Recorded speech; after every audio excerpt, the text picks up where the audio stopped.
Bitkom bincang komunikasi, buletin dari Kominfo Sakti, mengupas fakta sehari-hari, narasi para ahli terpercaya.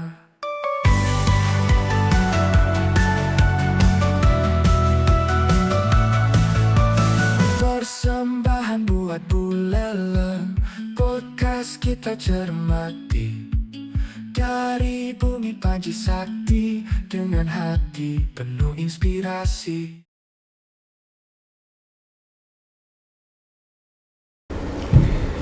Hai sahabat Buleleng dimanapun Anda berada, berjumpa kembali dalam podcast Bitkom Bincang Komunikasi, sebuah program resmi dari pemerintah Kabupaten Buleleng yang hadir setiap hari Selasa dengan episode yang berbeda-beda. Nah, di podcast Bitkom ini kami akan menjawab keingintahuan sahabat Buleleng dimanapun berada dengan menghadirkan narasumber yang berkompeten untuk menjawab. Dan sahabat Buleleng, sebelum kita sapa narasumber kita, kembali saya ingatkan sahabat Buleleng, sudahkah mencukupi kebutuhan air minum Anda hari ini? Jangan lupa untuk tetap mengkonsumsi Yeh Buleleng, air minum kebanggaan kita dari Buleleng untuk Buleleng.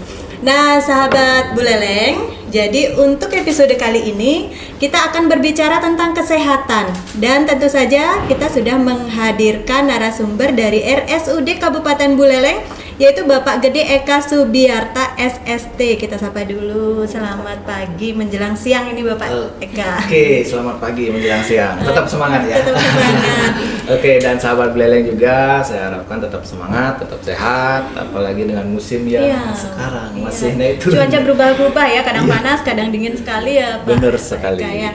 Dan sahabat Buleleng, saya informasikan sedikit bahwa beliau ini adalah anggota tim akreditasi RS, kemudian ketua DPC Persagi Buleleng periode tahun 2021 sampai 2025, kemudian edukator gizi di Klinik Sahabat dari tahun 2015 sampai sekarang, kemudian konselor gizi ya di Yayasan Sesama 2015 sampai sekarang, kemudian koordinator bidang promosi kesehatan bagi pasien dan keluarga di instalasi PKRS RSUD Kabupaten Buleleng, kemudian ketua komite nakes ya lainnya, itu dari tahun 2022 sampai tahun 2027. Dan Bapak Gede Eka Subiarta ini juga sudah mengikuti berbagai pelatihan, baik itu skala provinsi maupun di skala nasional. Luar biasa sekali Pak. Dan Pak Eka, kita mulai saja. Boleh. Langsung podcast Ayo. kita, langsung saja. Liana silahkan. Baik, Bapak, terima kasih atas kesempatan yang telah untuk datang hadir ke sini. Jadi kita langsung saja berbincang ke topik yang pertama, agar sahabat Buleleng tahu dulu sebelumnya apa sih itu gizi dan hubungannya dengan kesehatan bagi tubuh kita. Oke, ini menarik. Karena kenapa saya bilang menarik? Pertama, boleh dibilang dengan profesi gizi dalam tanda kutip masih jarang dikenal. Jadi pertama juga saya ucapkan terima kasih sudah diundang ke sini. Nah, sekaligus juga nanti saya memperkenalkan gizi itu apa sih sebenarnya. Bukan hanya gizi ini masalah makan, bukan. Nah, kalau kita bicara gizi sebenarnya ini adalah kita nanti akan berbicara tentang asupan. Asupan dari kalau kita juga bicara tentang fase kehidupan, gizi ini sangat diperlukan dari janin itu sendiri sampai tumbuh dewasa, bahkan sampai lanjut usia, gizi juga sangat diperlukan.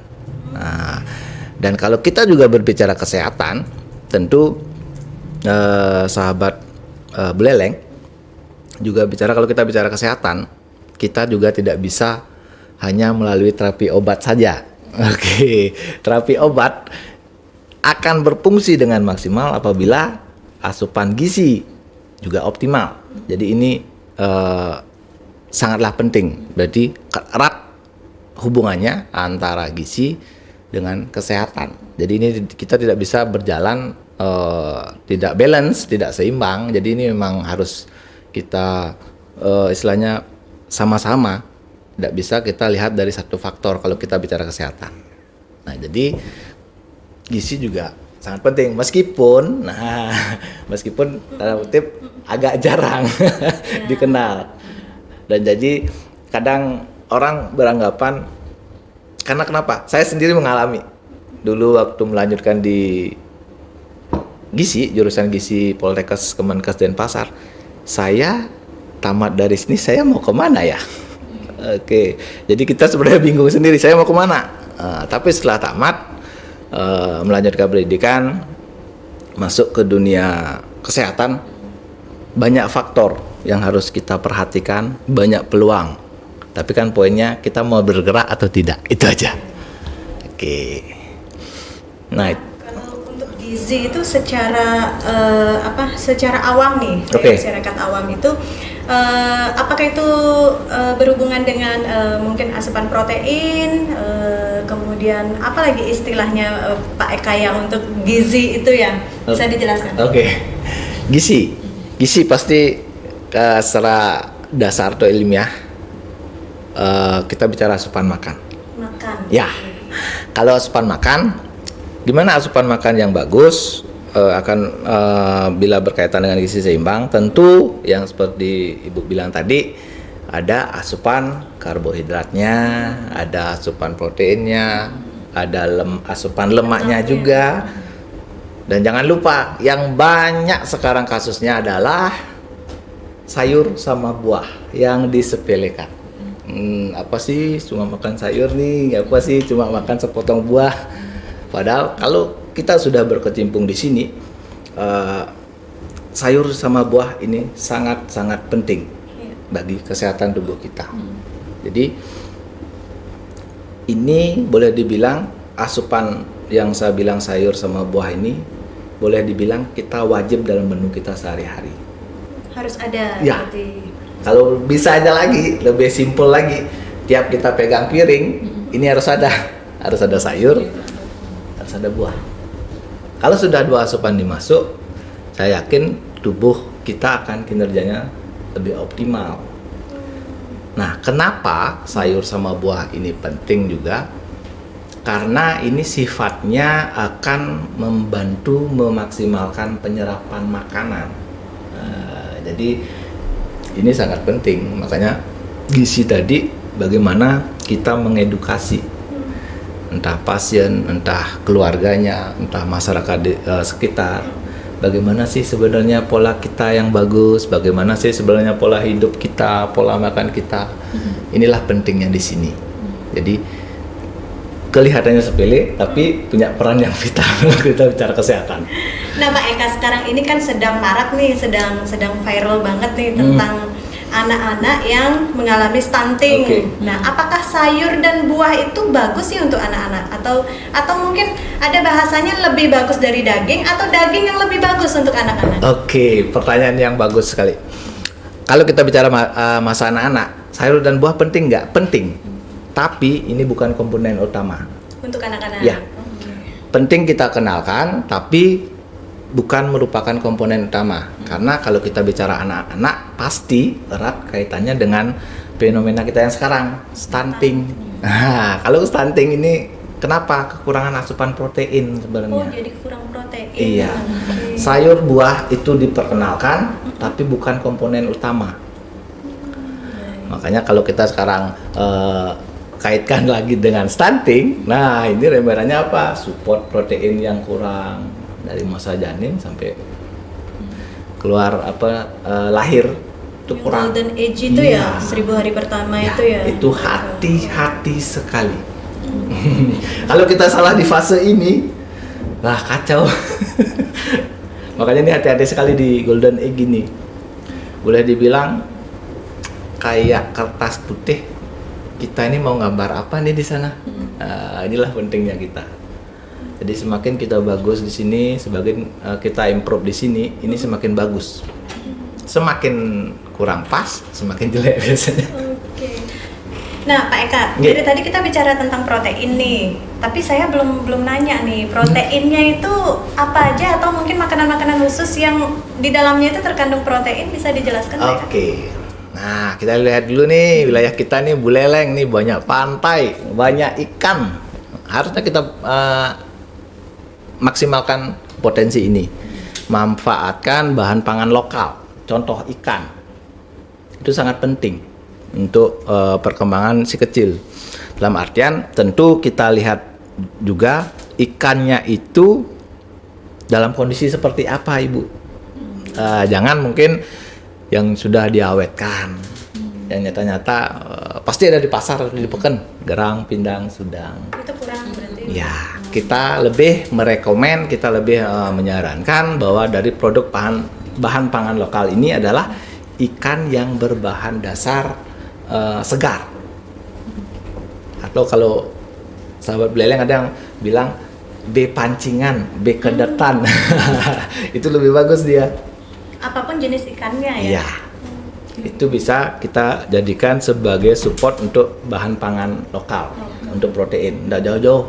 Wah, mungkin kalau kita bicara lagi keluar ya, mungkin ikan tuna itu kan yang perairan laut dalam. Kenapa kita tidak memanfaatkan bahan pangan kita? Kita potensinya banyak sekali. Ya, kita daerah perairan juga. Iya, jadi ikannya banyak, bahan pangannya juga banyak. Jadi ini perlu kita memang memperkenalkan sayur dan buah, tapi bukan komponen utama. Lebih disarankan, lebih dominan adalah protein hewani. Protein hewani. Iya, ikan, daging kaki 4, daging kaki 2, silakan. Ini sangat penting dikenalkan. Jangan takut, saya mau ngenalin ikan nih, saya mau ngenalin protein hewani nih, nggak alergi. Kadang kan kita seperti itu ya. Aduh, nanti ada alergi nih, bentol-bentol nih. Nah, gimana kita tahu si kecil alergi kalau kita tidak memperkenalkan? Kecuali mungkin kasusnya ada setelah kita perkenalkan jenis bahan pangan tertentu, oh timbul gatel-gatel seluruh tubuh, oke lah, baru kita bisa mix, kita bisa improvisasi jenis bahan yang kita pakai. Jadi kalau kita memperkenalkan bahan makanan, bahan pangan ke si kecil, semakin banyak variasinya semakin bagus. Nah, mungkin tambahan nih sedikit bagi sahabat beleleng nih, cara memperkenalkan. Nah, untuk satu jenis makanan, misal kita mau kenalin wortel nih sama si kecil nih, minimal kita kenalin selama 3 hari berturut-turut. Jadi 3 hari itu dikasih wortel. Iya, meskipun dilepehin, ya, kita kenalin lagi. Jadi si kecil tuh memorinya, ingat golden egg itu lagi perekaman semua jenis apapun yang masuk. Jadi kita menanamkan memori, oh ini loh sebenarnya rasa wortel, ini loh sebenarnya rasa protein hewani itu misalnya. 3 hari berturut-turut. Oh, di hari keempatnya baru kita next lagi yang lain. Nah, kok kenapa Pak saya kasih ini dilepehkan? Oh iya, wajar. Kenapa? Ada jenis makanan baru yang masuk. Kita sendiri pun kadang kalau jenis makanan baru kan, betul. aduh ini apa sih? Aneh ya, rasanya aneh ya di lidah ya. Itu jadi perlu kita kenalin juga. 3 hari berturut-turut. Kelihatan sepele tapi efeknya sangat besar. Nanti kelihatan pada masa si kecil itu akan mengenyam bangku pendidikan. Makanya banyak sekarang sahabat beleleng pada masa dewasa beranjak ke bangku pendidikan, mungkin di SMP lah, banyak yang tidak bisa mengkonsumsi salah satu jenis makanan tertentu. Itu bukan salahnya si kecil loh. Kita yang salah Iya. ya. Tidak mengenalkan, jadi picky eater dia ya. Iya benar. Jadi kita yang salah mengenalin. Jadi kita salah mengenalin, kita kurang sabar ya, boleh dibilang ya. Karena kita ketakutannya berlebih kadang. Padahal semakin banyak variasi yang kita kenali semakin bagus. Jadi hal simpel yang bisa kita aplikasikan. Karena kenapa? Si kecil ini adalah pondasi buat generasi emas kita. Jadi semakin bagus kita menghandle di kategori umur si kecil, golden egg tadi, itu semakin bagus. Boleh disederhanakan lagi. Masa golden egg ini otaknya tuh kan ada sirkuitnya nih. Hampir 80% loh pada masa golden egg ini tumbuh nih sirkuitnya ini. Nah, sekarang kita ini ngisi sirkuitnya ini gimana? Nah, itu sekarang kita kenalinya gimana, tahapannya apa.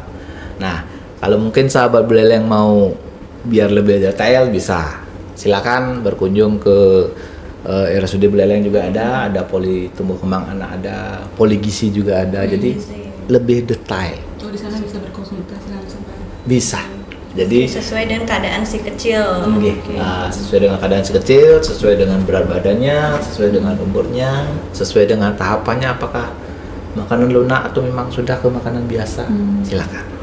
Nanti lebih detail di sana. Nah, kalau secara umum nih Pak Eka, kita bisa nggak memperhatikan atau melihat bahwa si kecil ini termasuk kategori stunting atau kita perlu aware sedikit nih udah mau mendekati stunting nih gitu. Mungkin bisa dijelaskan. Nah, cara kita mengamati, saya yakin sahabat Buleleng punya, kalau ibu melahirkan kan ada buku yang warnanya pink merah muda ya. KIA itu KIA ya. Itu sebenarnya adalah standar legal gimana perkembangan anak kita. Jangan membandingkan satu anak dengan anak yang lain. Misal di PAUD, kok anak saya kok kurus sekali. Maksudnya secara fisik gitu ya? Kok kurus sekali, kok si A ini gemuk sekali, gemul sekali. Kita harus yakin semua anak itu unik. Yang kita bandingkan adalah dengan standar yang ada di buku KIA. Nah, bagi ibunda yang baru punya si kecil, sebenarnya kita perhatikan di sana. Saya kategori umur sekian, apa sih sebenarnya yang harus saya lakukan? Apa yang harus saya stimulasi? Sebenarnya ada di sini semua. Cuma kadang itu kali kita cuma buku ini deh, udah sampai habis posyandu atau habis periksa kontrol di bidan atau apa, udah masuk lemari diam. Kalau ada di sana mau perkembangan berat badan, apakah di garis hijau, apakah di garis kuning, apakah di garis merah, kelihatan di sini. Oke, jadi itu sebenarnya patokannya ya, Pak Eka. Dan kita pun edukasinya pakai ini. Yang ada tumbuh kembang Bu, ada buku KIA-nya atau yang merah muda, kita bandingkan di sini.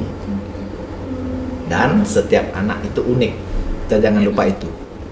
Dia pasti punya keunikan tersendiri. Jadi kita tidak bisa membandingkan si A dengan si B ataupun si C dengan si C, tidak bisa. Kita harus bandingkan dengan standar. Oke. Nah, kalau secara umum Pak Eka, apa sih dampak dari kekurangan gizi itu Pak Eka?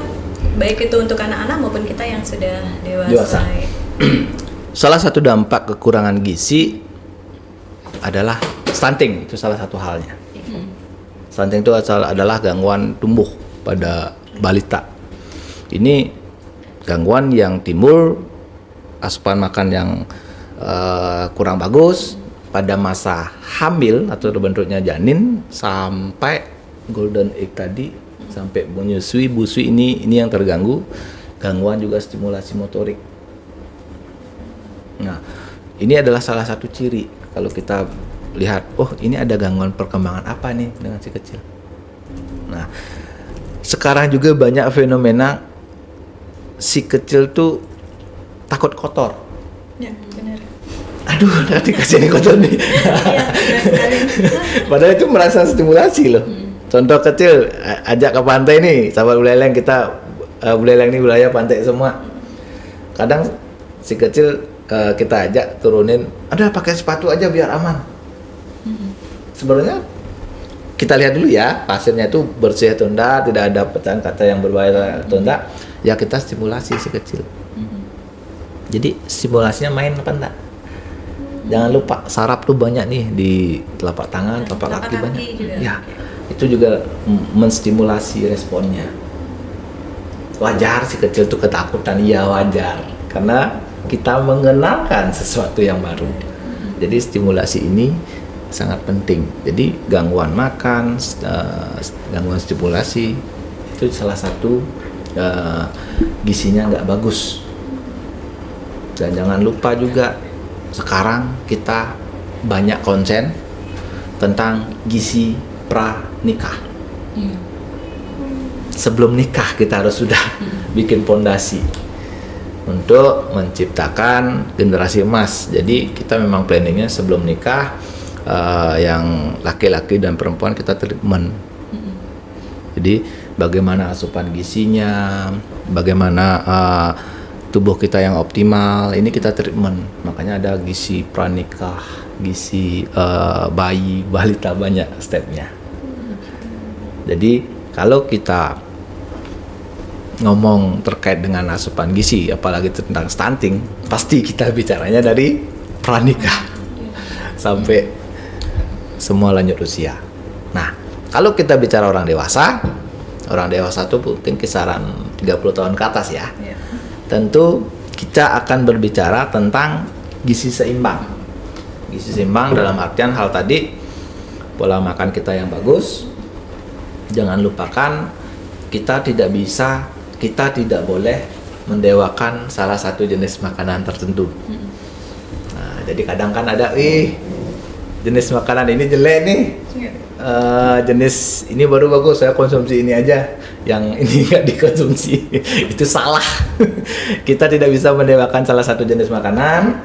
Semua makanan punya fungsi bagi tubuh kita, kecuali alergi. Kita beda ya kasusnya ya. Kalau alergi mungkin jenis makanan tertentu ada yang menyebabkan reaksi yang berlebihan, oke.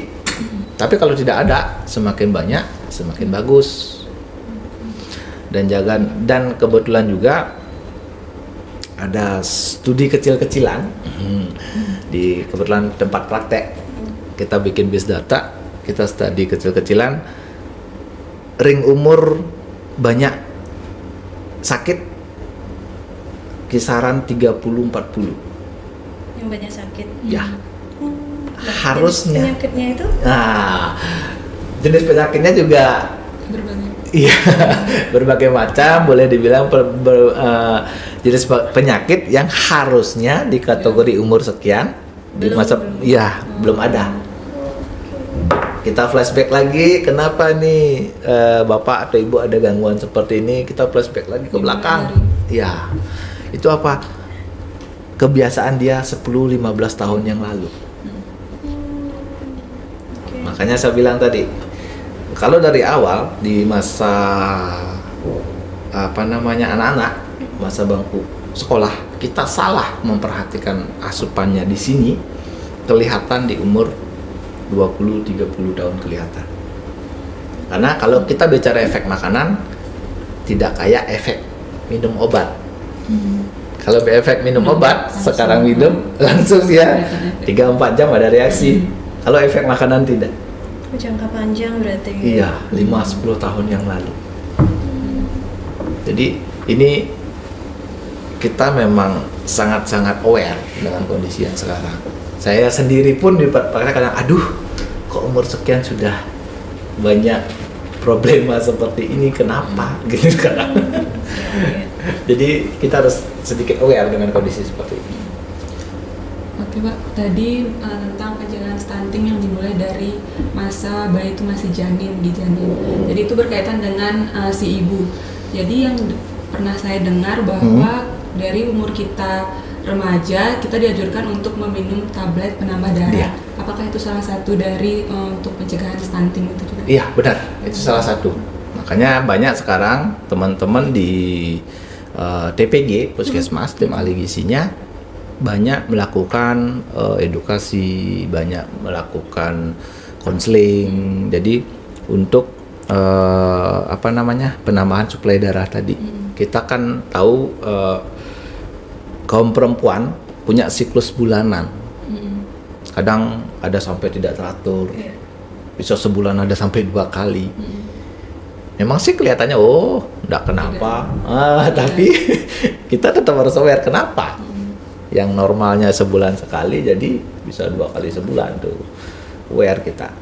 Nah, terkait dengan tablet tambah darah itu memang untuk menyuplai kandungan zat besi dalam darah. Jangan sampai kita sudah mau masuk ke jenjang pernikahan kita kurang darah, kan nggak asik dong. Jadi lemas semua. Tentu kita harus perhatikan gizi pranikah tadi. Kita mau masuk ke jenjang ini, kita siapkan tubuh kita yang optimal untuk menghasilkan generasi emas. Jadi kita perlu prepare-nya dari awal. Makanya sekarang banyak sasarannya tuh ke bangku sekolah.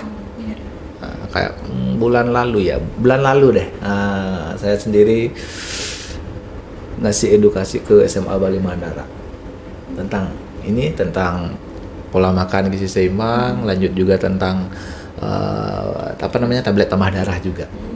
Jadi kita harus aware dari awal. Kita harus atasi penyebabnya yang di sini dong. Jangan di hulu harus kita perhatikan juga. Jadi semakin bagus di sini, tentu kedepannya juga semakin enak. Nah, Pak Eka, terkait gizi nih, kan saat ini marak sekali itu makanan fast food tuh loh. Okay. Nah, gimana nih pemenuhan gizi dari makanan fast food? Sedangkan pembenarannya itu, di makanan fast food itu sudah ada sayurnya loh. Gitu. Jadi itu alasan untuk mereka terus konsumsi bahkan melebihi dari konsumsi real food itu, Pak Eka. Gimana ini? Sudah ada sayurannya loh, sudah ada macam-macamnya ya. Karena itu pembenarannya ya. Ya. Oke. Sekarang banyak ngetren. Saya bilang makanan kekinian deh. Yeah. Biar ngerangkum semua. Bolehkah saya konsumsi itu? Nah, makanan kekinian. Saya jawab boleh. Sah-sah saja. Tapi, ada tetapinya lebih ya. Kita perhatikan frekuensinya tadi, Ibu. Jangan sampai ini mengalahkan porsi makanan utama kita. Sekarang udah makanan kekinian, besoknya nongkrong makanan kekinian lagi. Coba deh ganti tempat nongkrongnya. Iya.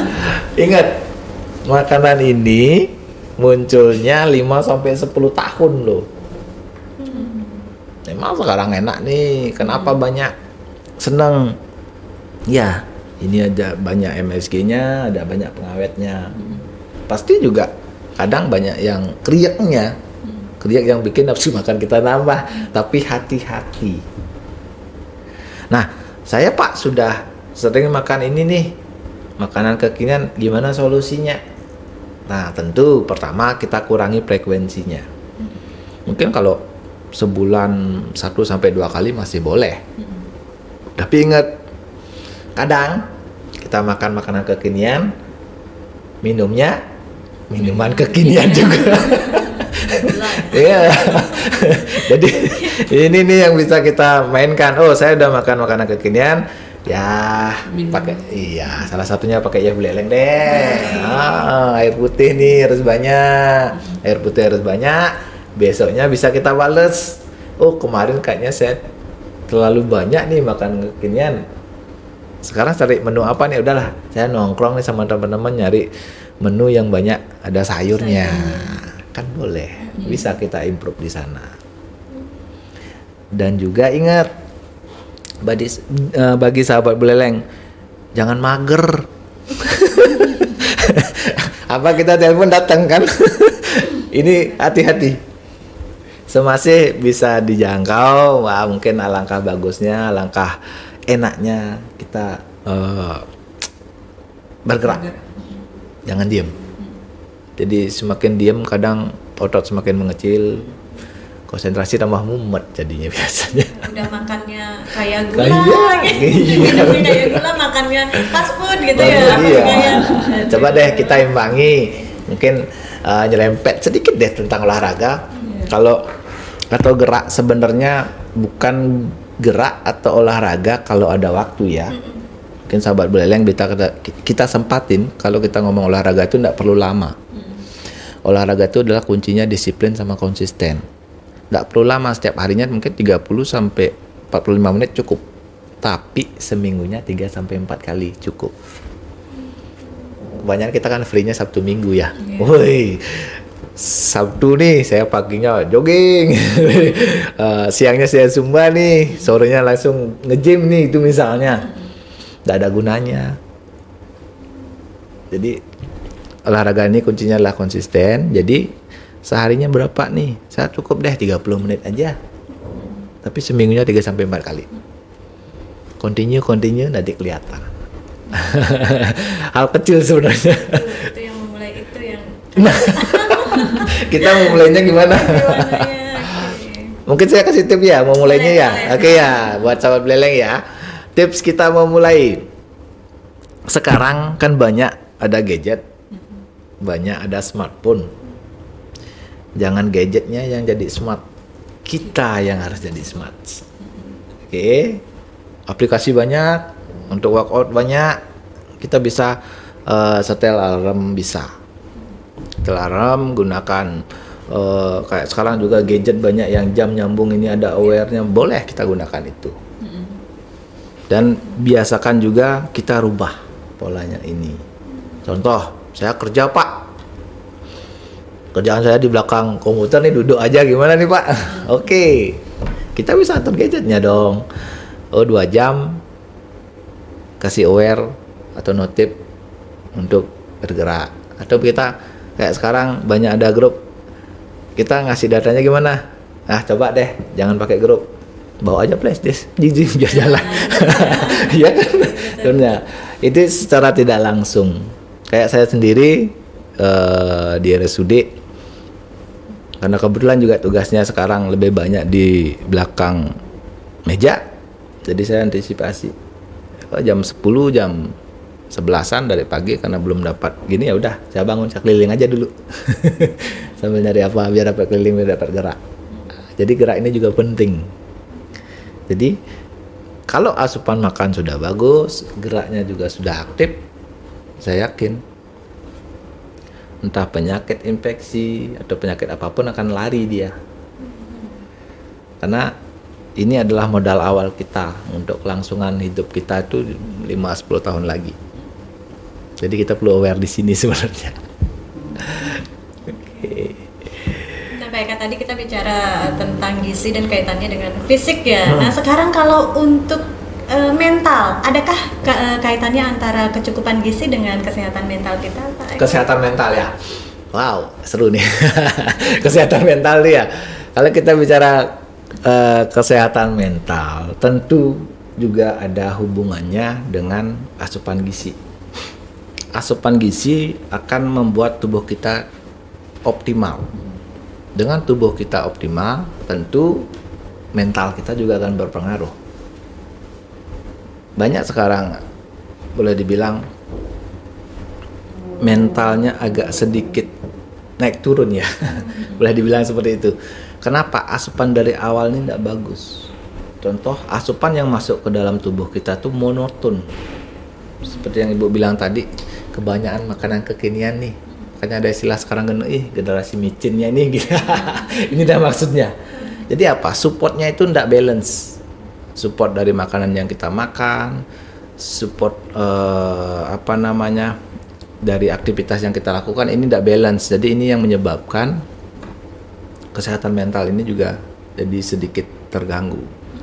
Jadi banyak sekarang kasus juga kadang harusnya di umur produktif konsentrasi masih bagus, menelaah suatu problem masih bagus. Kadang di umur produktif ini masih agak kacau karena supportnya dari sini. Iya, jadi perlu kita perhatikan. Contoh kecil lagi, siapa yang nggak sarapan pagi nih? Ayo, siapa yang nggak sarapan pagi nih? Pak, saya nggak biasa sarapan pagi. Oh, kenapa nggak biasa? Saya bangunnya telat. Berarti kan bukan sarapan paginya kan? Bangun telat. Sarapan pagi itu penting. Kenapa? Pertama, nah nanti nyerempetnya ke sini ke yang gemuk ya, yang diet ya, nanti nyerempetnya. Kenapa sarapan pagi ini penting? Ya, pertama ini untuk mengatur konsentrasi kita. Terlebih bagi sahabat beleleng yang mengenyam bangku pendidikan, sarapan pagi itu penting, jangan dilupakan. Ini untuk konsentrasinya. Kedua, yang sarapan pagi mencegah makan kalap di siang hari. Kalau enggak sarapan pagi, kita keliwat lapar. Jadi siangnya makan ambil selesai. Apalagi makannya cepat, udah. Jadi ini hati-hati. Kalau sudah sarapan pagi, pasti di siang hari kita bisa ngatur porsi yang kita makan. Jadi laparnya itu enggak terlalu lapar. Jadi penting nih sarapan pagi. Saya yakin banyak nih sahabat beleleng yang nggak sarapan pagi. Jadi kita biasakan sarapan pagi, Atau mungkin hal sederhana yang pertama boleh kita lakukan adalah baru bangun pagi belum ngapa-ngapain, air putih dulu 1 gelas. Kalau nggak bisa air dingin dalam suhu ruangan, mungkin pakai air hangat kuku biar nggak mual. Jadi habis itu silakan lakukan aktivitas pagi. Habis itu siap-siap mau sekolah, siap-siap mau ke kantor atau kerja, sempetin sarapan. Jadi ini akan membiasakan pola kita yang baru. Sebenarnya yang susah itu bukan sarapannya, kebiasaan. Itu kebiasaannya. Jadi ini kita udah bahas tadi, starting pointnya mau melangkah ini yang sebenarnya problemnya. Jadi kalau kita bicara sarapan pagi ini sebenarnya nggak susah. Jadi sarapan pagi kan banyak nih, ada pilihannya. Sebenarnya kita mau mulainya ke sini, loncat dari kebiasaan lama masuk ke sini. Itu yang agak susah sebenarnya. Oke. Nah sebelum break nih Pak Eka ya, jadi terkaitan dengan sarapan itu, nah sebenarnya sarapan yang baik dan bergizi itu kita sarapannya apa dulu nih? Karbohidrat kah, protein atau apa ini Pak Eka? Sarapan pagi yang berkualitas, tentu pertama waktunya harus konsisten dulu, itu dulu. Jadi jangan sekarang sarapan, besok nggak sempat, besok nggak lagi, 2 hari nggak lagi. Jangan melewatkan lebih dari 3 hari ya. Jadi sahabat Buleleng, usahakan sarapan tuh continue, konsisten. Kedua, sarapan pagi yang berkualitas itu gimana? Nah, sekarang kita banyak. Saya nggak sempat masak Pak, oke silakan beli. Minimal sarapan pagi itu ada karbonya untuk menunjang aktivitas kita. Pak, saya nggak bisa makan karbo. Kenapa nggak bisa? Nggak bisa apa nggak biasa? Ini beda. Jangan ingat sahabat Buleleng, karbo itu penting. Siapa yang sudah penuaan dini di umur produktif? Itu kenapa? Asupan karbonya kurang. Asupan karbo itu untuk energi sel. Kalau kita asupan karbonya kurang, regenerasi sel nggak jalan. Regenerasi sel nggak jalan, penuaan dini. Kesana. Iya. Usahakan tetap ada karbonya, boleh. Paling gampang kita nyari nasi kuning deh, selesai. Atau kalau enggak, kita bisa prepare dari kemarinnya, siapin roti boleh, roti isi selai atau apa boleh untuk sarapan pagi. Dan ingat, baru bangun jangan langsung kopi ya. Biasa ya. Air putih dulu deh. Kurang pas. Posisinya. Silakan ngopi itu silakan, tapi kurang pas posisinya. Air putih dulu, sarapan dulu, aktivitas pagi sarapan, setelah sarapan kasih jeda lah 30 menit. Habis itu masuk kopi, enggak masalah. Berarti harus dirubah ya Pak Eka ya? Iya, ubah kebiasaan dulu yang penting. Bukan. Oke. Ya sahabat Buleleng, menarik sekali perbincangan tentang gizi ini, bagaimana kita memenuhi asupan gizi kita agar menunjang kesehatan kita 5-10 tahun ke depan. Oke, kita jeda dulu sebentar, kita akan lanjut setelah jeda berikut ini. Kan diminum dulu. Bitkom bincang komunikasi, buletin dari Kominfo Sakti. Mengupas fakta sehari-hari, narasi para ahli terpercaya.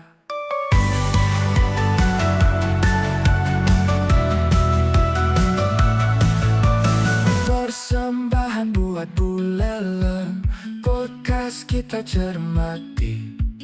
Dari bumi Panji Sakti, dengan hati penuh inspirasi.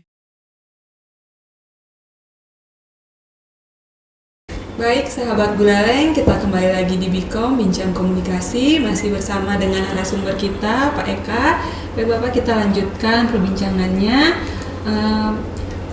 Bagaimana itu faktor umur berpengaruh terhadap kebutuhan gizi seseorang? Apakah ada pengaruh dari faktor umur? Oke. Kalau faktor umur biasanya kaitannya dengan berat badan. Jadi ada istilahnya standarnya BB per U, berat badan per umur. Tentu ini juga ada kaitannya kalau kita ngomong dari sudut pandang gizi. Karena dari kategori umur kita akan lihat bahwa di kisaran umur tertentu jenis makanan apa yang wajib kita kenalkan, wajib yang kita rekomendasikan.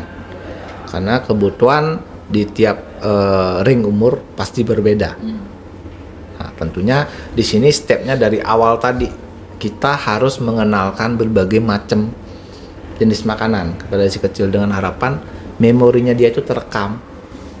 Jadi nanti kalau udah besar dia tidak kesusahan makan sayur. Saya yakin banyak sahabat beleleng yang kesusahan makan sayur. Saya tidak bisa makan sayur, Pak. Saya tanya balik, ada alergi? Enggak, saya tidak bisa. Rasanya aneh gitu ya. Iya, rasanya aneh. Kenapa? Ini memorinya nggak terekam. Contoh lagi, kadang di kategori umur awal banyak sekarang ada makanan instan untuk bayi. Nah, jadi oke lah sewaktu-waktu boleh, tapi tetap kita harus mengenalkan makanan dari awal, bukan hanya langsung dalam bentuk instan tadi. Mungkin memang sahabat beleleng agak repot. Oh, saya mau nyiapin bubur lunak nih, wah bikin yang dicincang sayur dan lain sebagainya agak repot. Tapi itu sebenarnya kalau kita rumah ini bikin pondasi. Nanti ke depan biar enak. Tidak ada lagi istilahnya saya tidak suka makan sayur. Iya, karena tiap umur ini kebutuhan gizinya pasti berbeda. Tergantung juga aktivitasnya dia, berat badannya berapa. Kan tidak mungkin rasanya yang berat badannya agak berlebih dobes sama dengan yang perawakannya agak kurus, beda. Makanya di sanalah fungsinya seorang ahli gizi untuk mengatur di sini. Oh, si A dengan berbadan sekian, dengan umur sekian, berapa sih kebutuhan seharinya? Yang kebutuhan sehari ini dibagi lagi. Oh, jadi 3 kali makan utama, jadi 2 kali makan selingan dengan menu yang seperti A, B, C, D, E. Oh, udah nih umur udah nama nih, udah masuk masa dewasa, apalagi sudah mau masuk ke jenjang pernikahan tuh misalnya. Oh, support apa yang harus saya dominankan? Nah, di sanalah peran dari seorang ahli gizi. Jadi perlu sangat penting dan sangat perlu, dan tentunya tiap umur pasti berbeda. Oke. Kalau untuk gizi pranikahnya nih apa saja? Oke, jangan-jangan dia yang mau nikah nih. Tentu kita support adalah asupan makan yang seimbang dulu. Asupan makan yang seimbang dalam artian menu karbohidrat, protein, lemak tadi. Lemak perlu juga loh. Jangan bilang saya tidak perlu lemak, saya takut nih. Jangan, perlu juga, tapi ada dosisnya, ada besarannya. Ya, ini harus balance dulu. Jangan lupakan sayur dan buah. Ingat, pada kelompok masuk pranikah, vitamin E itu banyak ada di sayur dan buah juga. Fe, besinya banyak ada di sayur dan buah. Kadang ini yang kurang kan? Di fase sekarang ini yang kurang. Makanya masuk suplai, tablet, tambah darah tadi. Makanya kemarin waktu yang di Bali Mandara yang menekankan porsi ini, sayur dan buah. Wajib ada. Apa ada buah dan sayur tertentu Pak Eka? Enggak, berbagai jenis sayur dan buah boleh? Boleh. Berbagai jenis sayur dan buah boleh. Semakin bervariasi semakin bagus. Cuma kadang kita sedikit hati-hati, jangan terlalu banyak. Contoh jenis sayur dulu ya. Kalau sayur, mungkin sayur yang bisa kita makan mentah. Terlebih lagi sahabat beleleng yang punya asam lambung. Hati-hati kalau kita konsumsi sayuran mentah. Yang bilang hati-hati bukan dalam artian tidak boleh ya. Boleh. Kenapa? Karena kalau kita makan sayuran mentah, kadang pada saat kita makan akan timbul gas. Kalau yang punya asam lambung dikit hati-hati. Kalau gasnya naik sampai di sini nyeri ulu hati, udah pasti muntah. Kadang lebih parah bisa sampai pingsan. Alternatifnya gimana? Saya makan sayur dengan kondisi matang, aman. Dan sayurnya juga jangan monoton. Contoh nih, sahabat beleleng suka sup nih. karena suka sup, menunya sup terus nih, Sabtu, Senin sup, Selasa sup. Jadi mainkan variasinya. Terkait buah kita di Buleleng juga terkenal berbagai macam buah. Buah apapun ada di Buleleng. Yang kita rekomen untuk tidak terlalu banyak, ya, tidak terlalu banyak berarti masih boleh dengan jumlah terbatas. Rata-rata buah yang kulitnya berduri itu boleh, tapi tidak boleh terlalu banyak. Karena kalau terlalu banyak, ingat, kadang kita remnya belum. Contoh makan duren deh, jauh-jauh nih, penghasil duren. Makan duren kadang satu biji itu sendiri. Iya, kebablasan. Jadi itu hati-hati. Jadi ini bisa kita perhatikan, mungkin jangan terlalu banyak, atau makannya sekalian deh berbanyak. Jadi kan mungkin dapatnya 1-2 biji lah cukup. Jadi semua makanan sebenarnya punya fungsi. Tidak bisa mendewakan salah satu jenis makanan. Cuma kadang rem kita aja yang blong kadang. Itu yang penting. Oke. Nah, Pak Eka, Yeah. jadi tadi menyambung Liana nih, kan yang mau nikah atau pranikah ini terkadang kan banyak kita temukan fenomena diet nih. Nah, gimana nih kalau diet sehatnya itu? Apakah perlu ke ahli gizi dulu untuk menemukan pola yang benar ya? Gimana itu diet sehat? Oke, diet sehat pranikah. Kita bicara diet sehat pranikah. Kalau memang mau lebih detail, silakan berkunjung ke ahli gizi. Nanti saya juga boleh, karena kebetulan saya juga buka praktek di klinik Sahabat. Boleh, di sana kita ready tiap hari jam 6 sore. Terus kalau secara umum tentu makanan harus seimbang dulu. Kalau kita bicara gizi pranikah, saya mau diet, oke. Dan yang saya tegaskan lagi, diet itu tidak susah. Tidak susah, simple. Saya berani saya bilang simple. Yang susah berubah kebiasaan. Itu. Dan kadang kita maunya hasilnya itu adalah instan. Pak, saya mau lanjut ke jenjang pernikahan, Pak. Berat badan saya berlebih, saya mau nurunin berat badan. Oke, kapan mau nikah? Siapa sih nanya gitu? Oh, lagi setahun. Oh ya, lagi setahun, oke. Oh Pak, lagi sebulan. Oh, lagi sebulan. Terus nurunnya mau berapa kali? Ya, kita harus, kalau dalam mungkin setahun, oke, kita bisa atur di sini. Kenapa kayak yang bilang kita kepinginnya ya instan? Kadang yang instan itu, oke, seminggu saya bisa turun nih 10 kilo. Oke, bisa. Tapi tubuhnya yang kasihan. Kalau sudah mentok dia ritmenya, pasti balik ke awal lagi. Pasti kembali timbangannya bukan ke kiri, ke kanan terus. Nganan terus dia jadinya. Kalau kita bicara diet pasti identik dengan berat badan kan? Berat badan yang saya rekomen dari sudut pandang ahli gizi, kita bicaranya seminggu ya.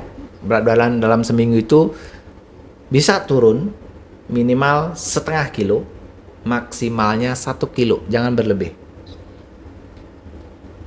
Pak, saya bisa turun seminggunya 4 kilo, oke, silakan bisa.